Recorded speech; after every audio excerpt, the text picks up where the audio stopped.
She was born into marble floors, crystal chandeliers, and a name that carried weight in every room it entered. From the outside, her life looked flawless: private drivers, elite schools, and a future already written in gold ink. But inside the walls of that grand house, love was a language rarely spoken. Her father was the only warmth she ever truly knew. He was a powerful businessman, respected and feared, but with her, he was gentle. He believed in her mind, not just her inheritance. He taught her how money worked, how people lied with smiles, and how strength was often silent. Her mother had died when she was young, and her stepmother never let her forget that she was an outsider in her own home. Then one night, everything ended. A sudden heart attack. No warning, no last words. The house that once echoed with her father's calm voice turned cold within hours. Relatives flew in, not to mourn, but to calculate. Lawyers whispered. Documents changed hands. And she, still numb from grief, stood alone in a black dress while people discussed her future as if she wasn't there. 3 days after the funeral, she was called into the living room. Her stepmother sat on the sofa, perfectly composed. Her stepbrothers stood behind her, arms crossed, eyes filled with quiet satisfaction. A suitcase was placed near the door. "This house no longer belongs to you," her stepmother said flatly. "Your father's will has been clarified." She didn't shout. She didn't beg. She simply asked one question. "Where am I supposed to go?" "That's not our concern." By sunset, she was standing outside the gates of the only home she had ever known. No driver. No credit cards, they were already blocked. No friends she could trust. Pride kept her from calling anyone anyway. That night, she slept on a park bench. For the first time in her life, hunger introduced itself without shame. Cold wrapped around her like a punishment. The city she once viewed from tinted car windows now showed its cruel face. Days passed. She sold her watch, then her necklace. Each sale felt like erasing another piece of her old identity. She learned which shops threw away food late at night. She learned how invisible a well-dressed girl could become once her clothes lost their shine. One rainy evening, exhausted and shaking, she collapsed near a roadside tea stall. That's when she met him. He wasn't rich. His clothes were clean but worn. His shoes had cracks, and his hands showed signs of hard work. He noticed her not because she looked helpless, but because she looked broken. "You okay?" he asked. She tried to stand and failed. Without asking too many questions, he bought her tea and a small meal. He didn't stare. He didn't pity. He simply listened as she spoke in fragments, about losing her father, about being thrown out, about not knowing where to go. He offered her a place to sleep. Just one night. A small room he rented behind a mechanic's shop. She hesitated. Life had taught her to distrust kindness. But she had no strength left to fight the world alone. That night changed everything. He didn't touch her. Didn't ask for anything. In the morning, he left early for work and left some money on the table, for breakfast. Days turned into weeks. She found small jobs, cleaning, organizing papers, helping at shops.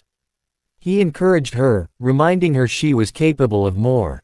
Slowly, she told him about her education, her dreams, the business ideas she once discussed with her father. "You're not finished," he told her one night. "You're just starting from the wrong place." Those words stayed with her.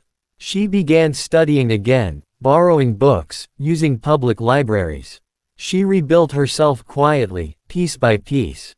He supported her without ever trying to own her success. When she failed, he stood beside her. When she doubted herself, he reminded her who she used to be, and who she could still become. But life was about to test her again. And this time, the fall would be harder, and the rise unforgettable. Time did not heal her wounds, it sharpened her focus. Months passed, and the city slowly stopped feeling like an enemy. She learned its rhythm. When the buses were least crowded, which libraries stayed open late, which streets felt safest at night. The girl who once lived behind guarded gates now navigated chaos with calm eyes. The boy, no, the man, who helped her never tried to control her life. He worked long hours at a small logistics warehouse, lifting boxes, managing deliveries, earning just enough to survive. Yet he treated her dreams like something precious. One evening, as rain tapped against the cracked window, she showed him a notebook filled with ideas, business models, supply chain efficiencies, customer experience strategies. "You still think like a CEO," he said with a faint smile. She laughed bitterly. "CEOs don't sleep on borrowed floors." "They do," he replied softly, "before the world knows their name." Those words planted something dangerous inside her, hope. She applied for a junior analyst position at a struggling startup. Her qualifications surprised the interviewers, but her background raised eyebrows. She didn't mention her past. She let her work speak instead. She was hired. The office was small, messy, and underfunded, but she loved it. She stayed late, fixed problems no one noticed, and proposed ideas others were too afraid to voice. Within a year, the startup stabilized. Within 2, it grew. People began to notice her. But success attracts shadows. One night, she received a call from an unknown number. "I know who you are," the voice said calmly. "And I know where you came from." Her hands trembled. It was her stepbrother. He had seen her name in a business article, small mention, but enough. He didn't congratulate her. He warned her, "Stay away from our industry. Don't embarrass yourself." She hung up without replying, but the past came rushing back like poison. For the first time in years, she doubted herself. That night, she told him everything, about the call, about the fear that no matter how far she climbed, her family would always pull her back down. He listened quietly. Then he said, "They don't get to decide your ceiling anymore." Soon after, the startup faced a major crisis. Investors pulled out. Employees panicked. The founders froze. She stepped forward. She negotiated new partnerships, cut unnecessary costs, and restructured operations. She took responsibility when things went wrong and shared credit when things went right. When the dust settled, the company survived, because of her. But survival wasn't enough for her anymore. She wanted independence. She left the startup with nothing but experience, reputation, and a fire that refused to die. With savings scraped together and one investor who believed in her vision, she launched her own company. The early days were brutal. Rejections, late nights, missed meals, contracts that fell apart at the last second. There were moments she cried alone in the bathroom, questioning every choice she had made. And then there were moments she remembered sleeping on a park bench, and kept going. Her company focused on ethical logistics and transparent supply chains, something her father once believed would change industries. Slowly, clients came, then bigger ones. Years passed. Her name became familiar in boardrooms. Awards followed, interviews, recognition. But she never forgot who stood beside her when she had nothing. One evening, she invited him to the office, now located in a glass building overlooking the city. He stood awkwardly, hands in pockets, unsure where to. "Look, you did this," he said quietly. "No," she replied. "We did." He smiled, but there was distance now. Success had built walls neither of them talked about. That same week, an invitation arrived. A high-profile corporate event. Industry leaders. Media coverage. And one familiar family name on the guest list. Her former family. They didn't know who she had become. She accepted the invitation. Not for revenge. For closure. The night of the event approached, and with it, a choice she could no longer delay. About love, about loyalty, and about the final chapter of her past. Because the next time they saw her, they would not recognize the girl they threw out. And this time, she wouldn't be standing outside the gates. The night of the event arrived dressed in lights and quiet power. Luxury cars lined the entrance. Cameras flashed. Voices blended into polite laughter and practiced confidence. Inside, the city's most influential people gathered under crystal chandeliers, the same kind she once grew up under, but this time, she walked in on her own terms. She stepped out of her car calmly. No one recognized her at first. She wore a simple, elegant dress. No loud jewelry. No need to prove anything. Confidence had replaced the need for attention. As she walked through the entrance, conversations paused, not because she was famous yet, but because she carried herself like someone who belonged. Across the hall, her stepmother stood with her stepbrothers, discussing investments. They laughed comfortably, unaware that the past was walking toward them.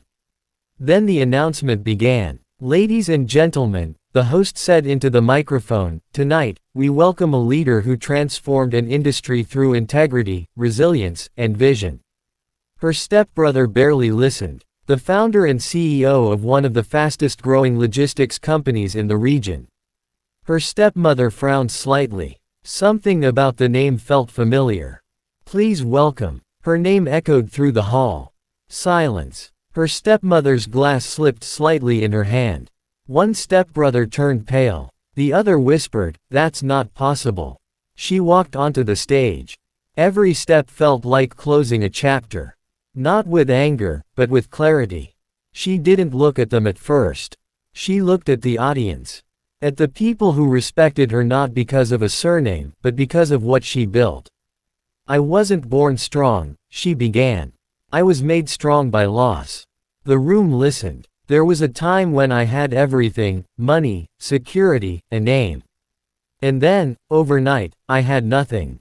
No home, no support. Just a city that didn't care whether I survived or not."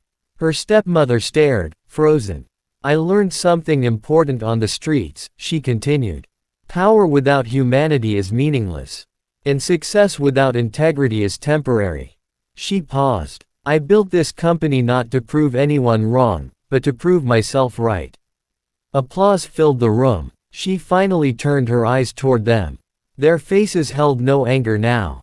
Only disbelief, shame, regret that came far too late.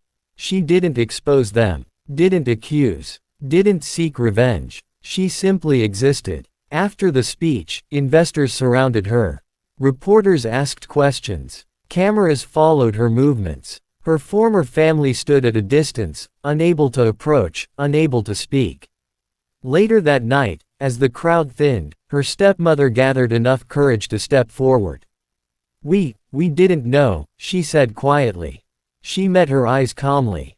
"You didn't ask. That was all." Outside, the city lights reflected in glass walls she now owned, not legally, but symbolically. She stepped out into the cool air. He was waiting, not in a suit, not trying to belong to her world. Just himself. "You didn't change," he said. She smiled. "Neither did you." They stood together in silence, watching cars disappear into the night. "I couldn't have done this without you," she said softly. "You already did," he replied. "I just reminded you who you were." She looked at the building behind her, her name shining above the entrance. Then she looked forward. The girl who was thrown out of her home never returned. The woman who built her own world never needed to. And somewhere behind her, the gates that once closed on her life stood open. For someone else now standing outside, watching, and finally understanding what they lost.